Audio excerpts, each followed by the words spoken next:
मी 1969 मध्ये भारत इतिहास संशोधक मंडळात पाऊल टाकलं शिवचरित्राचा अभ्यास करण्याकरता. तेव्हा माझं वय होतं 22. आता माझं वय 68. या एवढ्या दीर्घ काळात मी शिवचरित्रविषयक कागदपत्र वाचले नाहीत. असा दिवस गेलाच असला तर एखाद दुसराच असेल. सहसा असं झालेलं नाही की मी शिवचरित्रावर काही वाचलं नाही. त्यातनं मी सुमारे 2500 पानं मराठीचे 2 भाग शिवचरित्राचे लिहिले. त्या 2500 भागात संदर्भच मुळी 7000 आहेत. आता यंदा मी 3रा भाग लिहिणार म्हणतो, पुढच्या वर्षी 4था शेवटचा. मध्ये मला इंग्रजी पण एक शिवचरित्र मी लिहिलं आहे, ते पूर्ण आहे. त्याच्यात सुमारे 1001 पानं आहेत. अशी 2500 मराठी, 1000 इंग्रजी, अशी 3500 पानं झाली आहेत. आणखी होतील. मी काही हे त्यागानं केलं नाही. शिवाजी महाराजांबरोबर राहणं ही आनंदाची गोष्ट आहे, त्यात काही आपण घालवलं काहीच नाही. आणि मला या फार मोठ्या पुरुषाबरोबर गेली 45 वर्ष मी कागदपत्रांच्या रूपानं रोज राहतो आहे. तेव्हा मला त्यांच्याविषयी चांगलं माहिती आहे. मी आता मुख्य असं बोलणार आहे की त्यांच्याबद्दल काही गैरसमज पसरवले जातात. मुद्दाम जातात म्हणा, अज्ञानामुळं जात असतील.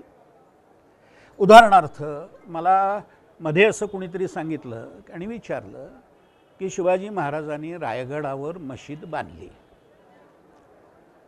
ही सगळं शिवचरित्र मी तुम्हाला सांगितलं की ते दीर्घकाळ करतो आणि मी जे सांगेन ते खरं सांगेन आणि खरं आहे ते सगळं सांगेन. शिवाजी महाराजांनी कधीही कुठंही मशीद बांधली नाही. नाही याचा अर्थ ना आणि ही. तुम्हाला बाकी कोणीही सांगितलं तरी माझ्याकडं पाठवून द्या. दुसरी एक महत्त्वाची गोष्ट सांगतो. अशी एक लोकांची समजूत आहे की त्यांनी मशिदींना इनामं दिली. त्यांनी जर दिली असती तर मी दिली असती म्हणून सांगितलं असतं. माझ्या पदरचं काहीच जात नाही होते, त्यांची देणार होते. दिली असती तर एखाद्याला वाटू शकेल की द्यायला हवी होती, पण ते त्याचं मत झालं. मुद्दा असा आहे, शिवाजी महाराजांनी दिली का नाही दिली, तुम्हाला काय वाटतं, मला काय वाटतं, आपण बाजूला ठेवू. शिवाजी महाराजांनी मशिदीला नवीन इनाम करून दिलं असा कागदाचा एक कपटा सुद्धा नाही. तुम्हाला कोणीही काहीही सांगितलं तरी ते खोटं आहे. मी शिवचरित्रविषयक सर्व कागदपत्र वाचलेले आहेत, सर्व. मराठी, फारसी, पोर्तुगीज, सर्व.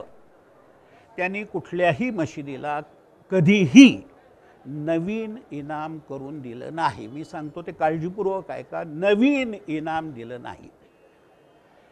जसं माझे गुरु होते प्राध्यापक ढोलखरे, खूप मोठे होते, त्यांनी असं सांगितलं आहे आणि मला ते कागदपत्रांच्या रूपाने माहितीही आहे की एखाद्या मुसलमान बादशहानं हिंदू मंदिराला नवीन इनाम करून दिलं असं सहसा आढळत नाही. एखादंच उदाहरण असलं तर असेल. म्हणजे उदाहरण म्हणून सांगतो, इब्राहिम आदिलशाह म्हणून होता, तो हिंदूच व्हायचा शिल्लक होता. त्यानं गणपतीवर आरत्या केल्यात. मी हिंदू, जन्मानं हिंदू असून मी अजून केली नाही गणपतीवर आरती, त्या इब्राहिमनं केली. आता तो कुठला आला मुसलमान? हो, तो हिंदूच झाला होता. वर्तनानं तो हिंदूच झाला होता. तेव्हा अशा एखाद्या बादशहानं हिंदू मंदिराला एखादं इनाम दिलंय, नाही असं नाही, पण सहसा नाही. मग जी इनामं चालू राहिली ती कशी राहिली? त्यांच्या पदरी हिंदू सरदार असायचे, हिंदू कारकून असायचे. शेवटी आपल्या घरचा नोकर असला तरी त्याला नाही दुखवता येत, त्यानं काम नीट करायला पाहिजे असेल तर सांभाळून घ्यायला लागतं. हे हिंदू परस्पर खाली ती इनामं चालू ठेवायचे, म्हणून मुसलमानी आमदानीत काही हिंदू इनामं चालू राहिली. शिवाजी महाराजांच्या कारकिर्दीत सुद्धा काही 2-3 मशिदी अशा आहेत की ज्यांची इनामं चालू होती, म्हणजे पूर्वीपासून चालत आली ती, नवीन नाहीत. त्याला एक अपवाद असा आहे की इंदापूरची जी मशीद आहे तिथल्या काजींनी असं म्हटलं आहे, कागदपत्रामध्येच आहे, मी त्यांचे शब्द सांगतोय, माझे नाहीत, की शिवाजी भोसलेच्या कारकिर्दीत आमचं इनाम चाललं नाही. शिवचरित्र साहित्य खंड 3 म्हणून आहे, कागदपत्रांचा खंड आहे, आपण काढून बघा. आता तो काजी आहे, काजी म्हणजे तर न्यायाधीश असतात, ते खोटं नाही बोलणार. ते सांगतायत, त्यांच्या भाषेत मी सांगतो, त्यांच्या शब्दात सांगतो की शिवाजी भोसलेच्या कारकिर्दीत आमचं इनाम चाललं नाही. तेव्हा कुणी शहाणे जर असं म्हणतील की चालू होतं तर ते खोटं आहे. चालू नव्हतं. 2-3 याचं चालू होतं, तेवढंच नवीन कुठलंही दिलं नाही. आता शिवाजी महाराजांच्या राज्याचा हेतू तरी काय होता? मी इंग्लिश पुस्तकात सविस्तर लिहिलं आहे, मराठीत पुढच्या भागात येईल म्हणून सांगतो. 2-3 प्रकारे सांगता येईल. एक, शिवाजी महाराज स्वतः काय बोलले आणि स्वतः त्यांनी काय केलं. शिवाजी महाराजांची उक्तीच सांगायची तर त्यांचा भाऊ आहे व्यंकोजी, त्याला लिहिलेल्या पत्रात ते म्हणतात की मी तुर्कांना, तुर्क हा शब्द मुसलमान अशा अर्थी वापरला जातो जुन्या कागदपत्रांमध्ये, ते म्हणतात की मी तुर्कांना मारतो आणि तुझ्या सैन्यात तुर्क आहेत तर तुझा विजय कसा काय होईल, ते होणं शक्य नाही. शिवाजी महाराजांनी सप्तकोटीश्वराचं देऊळ नार्व्याला गोव्याजवळ आहे, ते पोर्तुगीजांनी पाडलं होतं, पूर्वी मुसलमानांनी पाडलं होतं, अनेकांनी पाडलं होतं. त्याचा जीर्णोद्धार शिवाजी महाराजांनी केला. का बरं केला आपण विचार करा. वास्तविक पुण्यात त्यांना देवळं बांधायला भरपूर जागा होती, काय तिथलंच कशाला बांधायला पाहिजे. तर तुम्ही जसं हट्टानं पाडलं तसं मी ते हट्टानं बांधणार म्हणूनच बांधलेलं आहे, परत बांधलेलं आहे. आणि त्यांच्या आयुष्यात अशी अनेक उदाहरणं आहेत. मी तुम्हाला दुसरं उदाहरण सांगतो. कर्नाटक तेव्हा म्हणायचे, आज तमिळनाडू आहे तो, तिथं तिरुवन्नमलाई तिथं देऊळ आहे शोणाचलपतीचं, ते पाडलेलं होतं. शिवाजी महाराजांनी ते हट्टानं परत बांधलं. तुम्हाला म्हणायचं तर हट्टी म्हणा, पण बांधलं, परत बांधलं. एक फ्रायर नावाचा इंग्रज प्रवासी होता, इंग्रज होता, डॉक्टर होता त्या काळातला, कॉलेजात जाऊन डॉक्टर झाला होता. त्यांच्याकडे तेव्हा तशा शिक्षण संस्था होत्या. हा फ्रायर कल्याण भिवंडीला आला होता. तो असं म्हणतो की तिथं मशिदी होत्या, त्या महाराजांनी पाडल्याच असत्या, त्याच्याऐवजी त्यांनी त्याची धान्याची कोठारं केली आहेत, असं फ्रायर सांगतो.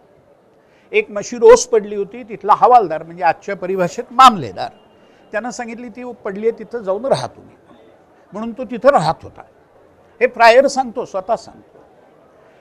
तमिळनाडू जेजुईट पादरी जे असतात, ख्रिश्चन लोकांमध्ये एक पंथ आहे जेजुईट, ब्रह्मचारी राहतात, ते कडवे असतात, आयुष्य घालवतात लोकांना बाटवता यावं म्हणून, फारसं यश येत नाही पण प्रयत्न करतात. त्या जेजुईटांनी लिहिलं आहे की इथल्या मशिदी महाराजांनी डेसिक्रेट केल्या, म्हणजे भ्रष्ट केल्या. हे मी नाही सांगत आहे, मी तुम्हाला जेजुईट पादरी काय सांगतात ते सांगतो. आणि हे देवाचे दास असतात, ते मला वाटतं खोटं नाही बोलणार. आता हे झालं शिवाजी महाराजांचं उक्ती, जे व्यंकोजी महाराजांना लिहिलेल्या पत्रात मी सांगितली आणि कृती पण सांगितली. आता त्यांचे शत्रू काय म्हणतात ते सांगतो.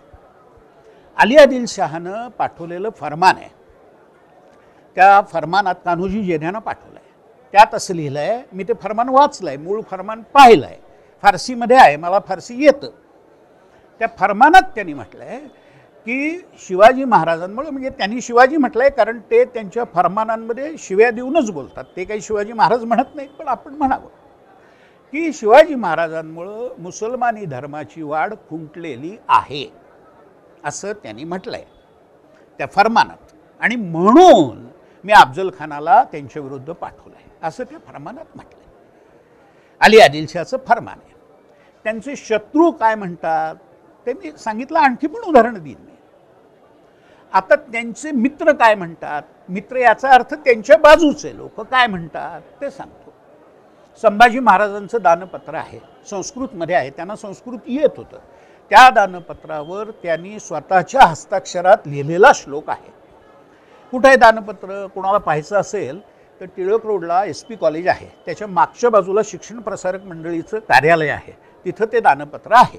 त्याचा फोटो छापला गेलेला आहे पूर्ण दानपत्राचा. बेंद्र्यांचं जे साधन चिकित्सा पुस्तक आहे त्यात आहे. त्या दानपत्रात ते आपल्या वाडवडिलांचं वर्णन करतात. अशी पद्धत आहे दानपत्रामध्ये, आपल्या पूर्वजांचं प्रशंसा करणं, त्यांचं मोठेपण सांगणं.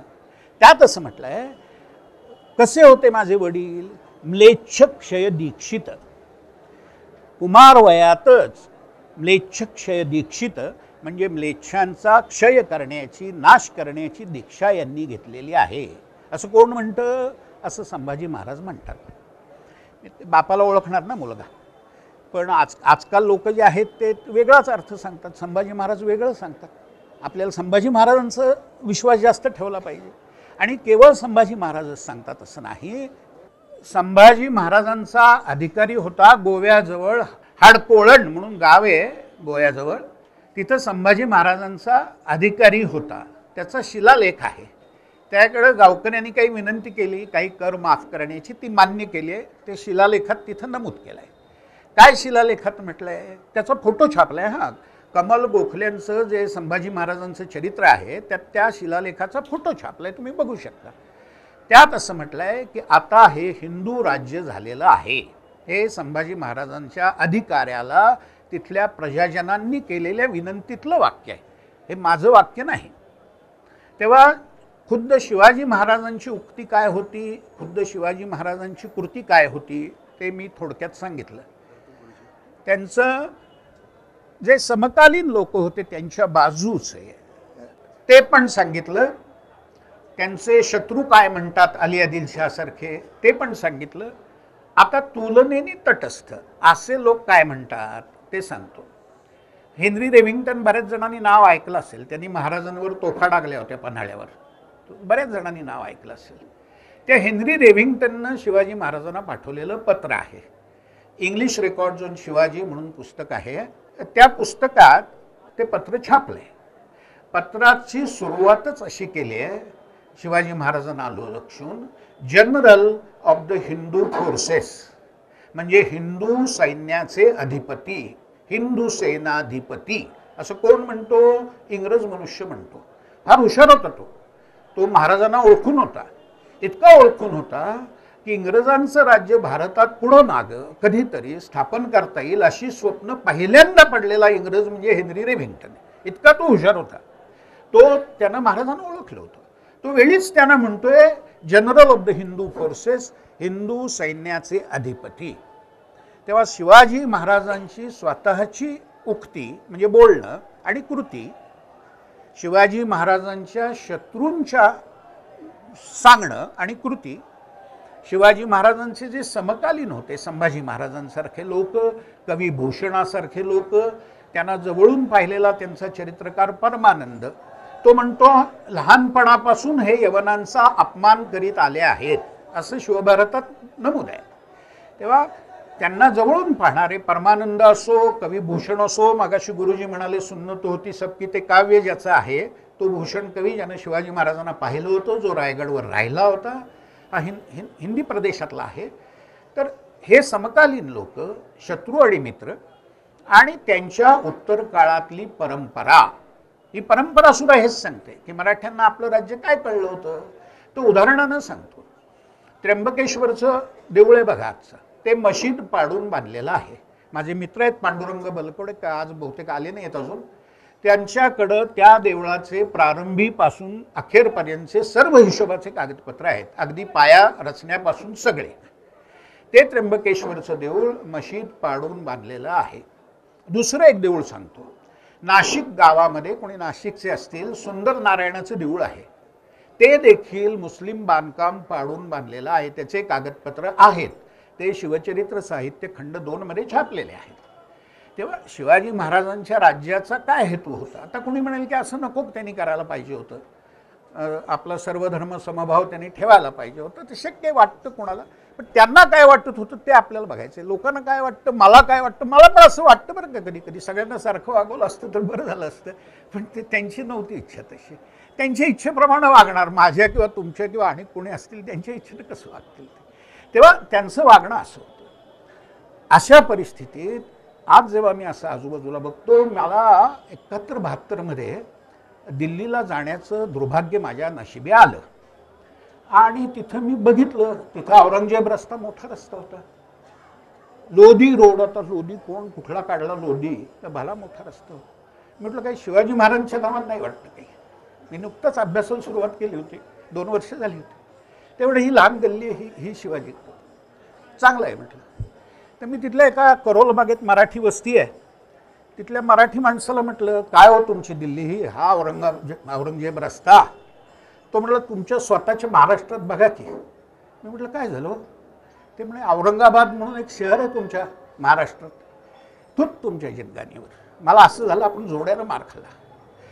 आता माझ्या नशिबानं त्या दळभद्र्या शहरात मला कधी जायला लागलं नाही, कारण त्याला लोक जरी संभाजीनगर म्हणत असले तरी सरकारी नाव त्याचं अजून औरंगाबाद हेच आहे. आणि हे फार मोठं पाप आहे. ज्यांनी संभाजी महाराजांना हलहल करून मारलं, इतकं मोठं निलाजरेपणाचं लक्षण कुठल्या समाजात असेल असं मला वाटत नाही. असं कुठे जगात नाही उदाहरण, मला तर माहीत नाही. तेव्हा हा बदल केव्हा तरी सरकारला सुचेल. मला असं वाटलं होतं जेव्हा दिल्लीत गेलो मी, तेव्हा मला असं वाटलं होतं की शिवाजी महाराजांच्या नावाने भव्य रस्ता असेल, हरिहर बुक्काच्या नावाने मोठा रस्ता असेल, राणा प्रतापाच्या नावानं मोठा रस्ता असेल, रणजितसिंहाच्या नावानं मोठा रस्ता असेल. हे तर मोठे राजकीय राजे झाले. ज्ञानेश्वर तुकारामांच्या नावाने रस्ते असतील, तुळशीदासाच्या नावानं रस्ता असेल, नरसिंह मेहताच्या नावानं रस्ता असेल. हे बाजूलाच राहिलं. आणि लोधी रोड काय, औरंगजेब रोड काय, हे आपण भारताच्या राजधानीत आलो आहे का कुठं लाहोर बिहोर लाहोर. आता शिवाजी महाराजांच्या पदरी बरेच मुसलमान लोक होते असं लोक सांगतात. परवा एक दीडशाने म्हणाले की शिवाजी महाराजांच्या सैन्यात 1,00,000 हिंदू होते, आपलं मुसलमान होते 1,00,000 असं म्हणाले एक गृहस्थ. असं मला कळलं, मी काय हजर नव्हतो, अशा लोकांच्या व्याख्यानाला मी कशाला जातोय, पण ऐकलं इतरांकडनं. तेव्हा तुम्हाला कायमचं माहिती असावं म्हणून सांगतो. शिवाजी महाराजांच्या पदरी कोण कोण मुसलमान होते, त्यांची संख्या काय होती, सगळं सांगतो. एक, त्यांच्या पदरी 57 सालपर्यंत 4-5 मुसलमान होते. 58 साली अली आदिलशाहचं शहाजी राजांना फरमान आहे की तुमच्या मुलाच्या कृत्याबद्दल तुम्हाला जबाबदार धरणार नाही, त्याचा तोच जबाबदार आहे. हे काय कसलं फरमान आहे? 58 सालपासून शिवाजी महाराजांनी स्वराज्याची अधिकृत घोषणा केली. म्हणजे त्यांनी आदिलशाहीवर स्वतःहून आक्रमण केल्याचं पहिली घटना 1658 आहे. त्यापूर्वी 1648 मध्ये त्यांचा आदिलशाही सैन्याशी लढा झाला, पण ते आदिलशाही सैन्याने केलेलं आक्रमण होतं. त्यांनी पुरंदरवर हल्ला केला, फतेखान सगळ्यांना गोष्ट माहिती आहे. शिवाजी महाराजांनी त्यांच्यावर आक्रमण केलं असं घडलं 1658 मध्ये. तत्पूर्वी ते त्यांच्या वडिलांचे प्रतिनिधी म्हणून इथला कारभार बघत होते. वडिलांचे प्रतिनिधी, मोठी जहागीर होती इथं, त्यांना 1200 गावं होती. शहाजीराजांच्या जहागिरीच्या मानानं लहान होती, त्यांच्या मोठ्या जहागिरी कर्नाटकात होत्या, इथली लहान होती. ती 1200 गावं महाराज बघत होते. त्यावेळेला इथं जे अधिकारी होते 1657 10 मार्च पर्यंत, त्याच्यामध्ये तुम्हाला नावं सांगतो. एक जण होता सिद्दी अंबर बगदादी, म्हणजे हा बगदादचा असेल, तुम्ही ऐकलं असेल, अलीकडं मुंडकी कापतात बघा तिकडं, त्या बगदाद वगैरे तोच भाग आहे, तो जवळपासचाच भाग आहे, त्यांची प्रथा आहे तशी. तर हा तो बगदादी, सिद्दी अंबर बगदादी, हा हवालदार होता पुण्याचा. जैना खान पीरजादे हा सर हवालदार होता, म्हणजे आजच्या परिभाषेत कलेक्टर होता. बहलीम खान हा बारामतीचा हवालदार होता. ही 3 नावं मी तुम्हाला सांगितली, एवढी 3 आहेत. 57 नंतर यांचं काही नख सुद्धा दिसत नाही. हे कुठं अदृश्य झाले? मी तुम्हाला सांगितलं 58 साली स्वराज्य शिवाजी महाराजांनी अधिकृत सुरुवात केली. 57 सालच्या नंतर चुकून सुद्धा मी एक सुद्धा म्हणतो, परत सांगतो, एकही मुलकी अधिकारी एक सुद्धा मुसलमान नाही. हे जे तुम्हाला 3 सांगितले हे 10 मार्च 1657 नंतर दिसणार नाहीच आहेत.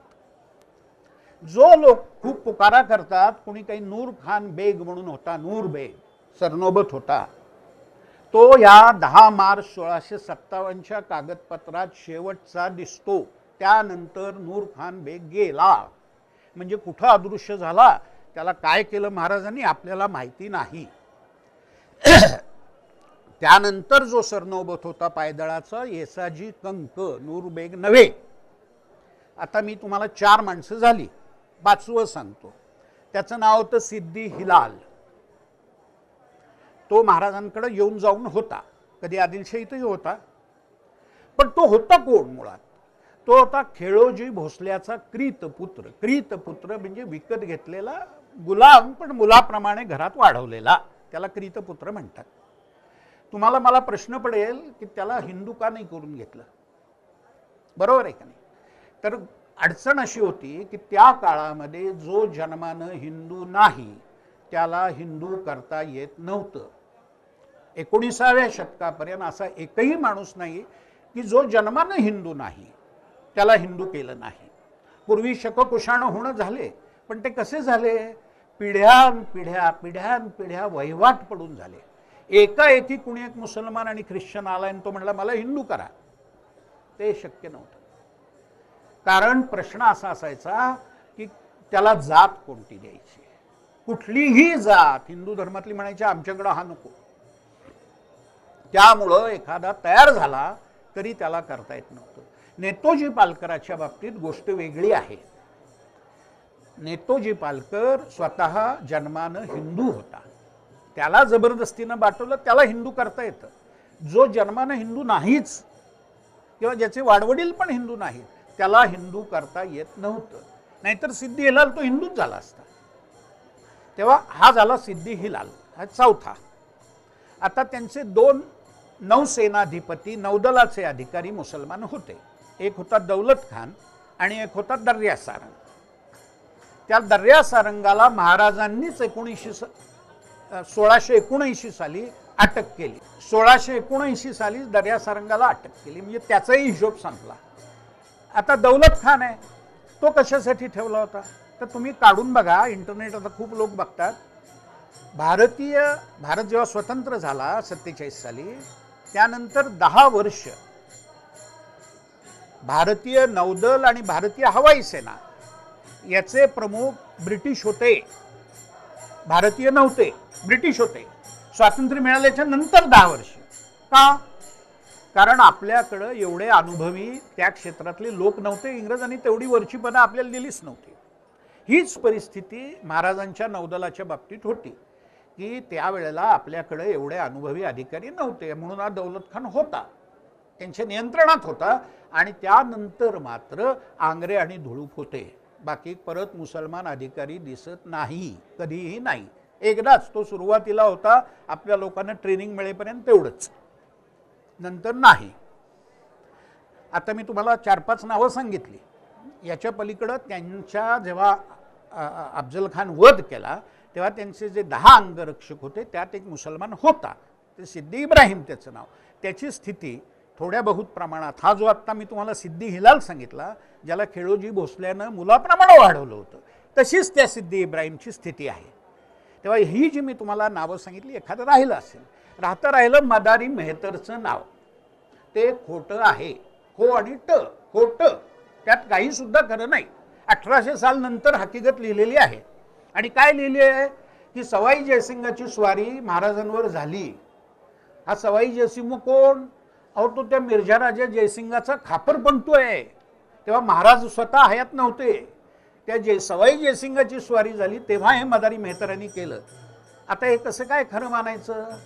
यात काही खरं नाही. असं कोणीही सांगेल हो की माझे पूर्वज शिवाजी महाराजांच्या काळात, मी सुद्धा सांगेन. पण ते त्याला आधार पाहिजे, त्याला कागदपत्र पाहिजे. ते त्या काळातले कागदपत्र नाही. तेव्हा एक 8-10 नावं सोडली तर शिवाजी महाराजांच्या सैन्यामध्ये मुसलमान अधिकारी कोणीही नव्हते. 1. 2. त्यांच्या सैन्यात त्यांच्या राज्यकारभारात मुलकी अधिकारी कोणीही मुसलमान नव्हते, शून्य होते, नव्हतेच. आणि लष्करामध्ये मी तुम्हाला सांगितलं, हा सिद्दी हिलाल किंवा हा दौलत खान किंवा तो दर्या सारंग किंवा त्यांचा फारसी क्लार्क होता, कारकून होता फारसी, त्याचं नाव काझी हैदर. आणि तो त्यानं बरोबर केलं. तो संभाजी महाराजांच्या कारकिर्दीत औरंगजेबाला जाऊन मिळाला 82 साली. म्हणजे तो कुठं जायचं तिथं योग्य ठिकाणी गेला. तेव्हा काझी हैदर याला कसं काय, मी महाराजांचा प्रामाणिक माणूस म्हणून त्यांच्याकडे फारसी लिहायला कोणीतरी लागतं तसा होता. तेव्हा जे लोक भलत्याच काहीतरी गोष्टी सांगतात. आता महाराजांनी जर मुसलमान नोकर ठेवले असते ते माझ्या पदरनं काही पगार जात नव्हता, त्यांच्या पदरचाच जाणार होता. मला तुम्हाला सांगायला काही, माझं काहीच बिघडत नाही. पण जे खरं आहे ते सांगणं हे इतिहासकाराचं काम आहे. लोक तुम्हाला खोटं काहीतरी अलीकडं सांगत असतात, म्हणून नाईलाजानं मला हे खरं काय आहे ते सांगायला लागलं. मगाशी मी तुम्हाला सांगितलं की शिवाजी महाराजांनी सप्तकोटीश्वराचं देऊळ हटकून परत बांधलं. हटकून का बांधलं? हट्टीपणानं का बांधलं? त्यांनी हट्टीपणानं पाडलं म्हणून यांनी हट्टीपणानं बांधलं. तशा आणखी 2 गोष्टी त्यांच्या आयुष्यात आहेत. एक तर राजव्यवहार कोश, म्हणजे मराठी भाषेत फारसी शब्द फार आले होते. आणि कशामुळे आले होते? आपणहून स्वाभाविक देवाणघेवाणीतनं आले नव्हते. जबरदस्तीनं त्यांचं राज्य असल्यामुळं आले होते. ते काढण्याकरता त्यांनी राजव्यवहार कोश रचून घेतला. त्यात असं म्हटलंच आहे की यवनांच्या भाषेमुळं मराठी भाषा दूषित झाली आहे, ती शुद्ध करण्याकरता राजव्यवहार कोश रचलाय असं त्याच्या प्रस्तावनेत सांगितलं. दोन गोष्टीतलं साम्य बघा. जबरदस्तीनं देऊळ पाडलं, त्यांनी जबरदस्तीनं देऊळ बांधलं.